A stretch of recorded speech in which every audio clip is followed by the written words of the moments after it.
আসসালামু আলাইকুম সম্মানিত মৎস্যচাষী ভাইয়েরা, আশা করি সবাই ভালো আছেন। আপনাদের সুস্বাস্থ্য কামনা করে আজকে আমি আপনাদের সামনে অরিজিনাল থাই পাঙ্গাস মাছের ভিডিও নিয়ে হাজির হয়ে গেলাম। আজকে আমি আলোচনা করব আপনারা কীভাবে থাই পাঙ্গাস মাছের পোনা চাষ করবেন এবং কি আপনার এই মাছের জন্য কীভাবে পুকুর প্রস্তুত করবেন সেই সম্পর্কে আজকে আমি আপনাদের সামনে কিছু গুরুত্বপূর্ণ টপিক নিয়ে আলোচনা করব। তার আগে বলে নিচ্ছি, আপনারা যদি আমার চ্যানেলের নতুন মেম্বার হয়ে থাকেন তাহলে এখনই সাবস্ক্রাইব করে নেন এবং নিত্য নতুন মাছ চাষ সম্পর্কে ভিডিও পাওয়ার জন্য অবশ্যই পাশে থাকা বেল আইকনটি প্রেস করে দিবেন, যাতে করে আপনার মাছ চাষ সম্পর্কিত ভিডিও সবার আগে আপনার কাছে চলে আসে। তো প্রিয় খামারি ভাইরা, আপনারা যদি থাই পাঙ্গাস মাছের পোনা চাষ করতে চান তাহলে অবশ্যই আপনার সবচেয়ে গুরুত্বপূর্ণ বিষয়টি হলো আপনার ভালো জাতের পোনা সিলেকশন করা। এরপর হলো আপনার ভালোভাবে পুকুরটি প্রস্তুত করা। ভালোভাবে পুকুর প্রস্তুত বলতে আপনার পুকুরটি এমন জায়গায় প্রস্তুত করতে হবে যেখানে আপনার পর্যাপ্ত পরিমাণ সূর্যের আলো বাতাস থাকে, এমনকি আপনার বন্যামুক্ত থাকে।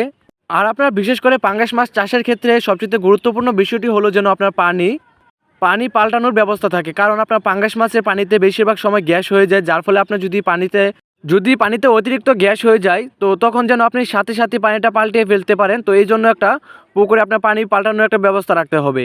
তারপর আপনার পুকুরটি প্রস্তুত করবেন। তো পুকুর প্রস্তুত বলতে আপনার পুকুরটি যদি পুরাতন পুকুর হয়ে থাকে তাহলে আপনার প্রথমে সেচের মাধ্যমে পুকুরটি শুকিয়ে ফেলবেন। আর যদি আপনার পুকুর শুকানো সম্ভব না হয় তাহলে আপনার পুকুরে যদি রাক্ষসে মাছ থাকে, যেরকম আপনার চিতল মাছের পোনা, বোয়াল মাছের পোনা, এমনকি আপনার শোল মাছের পোনাও থাকে, তাহলে আপনার এই মাছের পোনাগুলো সরিয়ে ফেলবেন।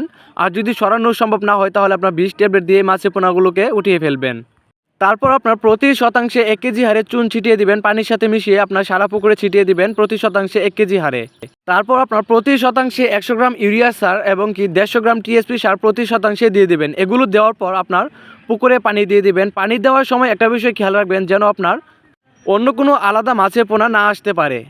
যদি সম্ভব হয় তাহলে আপনার পুকুরে যখন পানি দিবেন তখন পানিটা আপনার ছেঁকে তারপর পুকুরে দিবেন। তারপর আপনার পানি দেওয়ার 2 থেকে 3 দিন পরে আপনি পুকুরে পোনা মজুত করতে পারবেন। তো পোনা মজুতের ক্ষেত্রে একটা বিষয় অবশ্যই খেয়াল রাখবেন, নতুন চাষিরা এই বিষয়টা ভুল করে থাকে যে আপনার মাছের পোনা অধিক ঘনত্বে পুকুরে মজুত করে ফেলে। তো আমাকে অনেকে জিজ্ঞেস করে থাকে যে আপনার মাছের পোনা বড় হয় না কেন, মাছের পোনা গ্রোথ আসে না।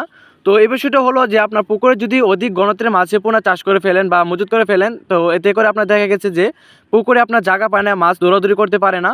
তো এই জন্য আপনারা অবশ্যই যখন মাছের পোনা মজুত করবেন স্বাভাবিক ঘনত্বের মাছের পোনা মজুত করবেন।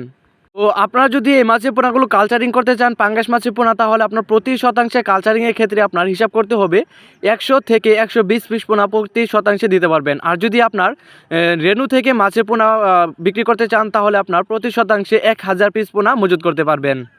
আর আরেকটা বিষয় হলো, আপনি যেখান থেকে মাছের পোনা কিনেন না কেন অবশ্যই একটা বিষয় খেয়াল রাখবেন, যেন আপনার মাছের বুট মাছ অর্থাৎ মাছের বাবা মাছ আর মা মাছ যেন বড় হয়ে থাকে। কারণ আপনার এই মাছের বুট মাছ যদি ছোটো হয়ে থাকে তাহলে আপনার এই মাছের পোনাগুলো ছোটো হবে।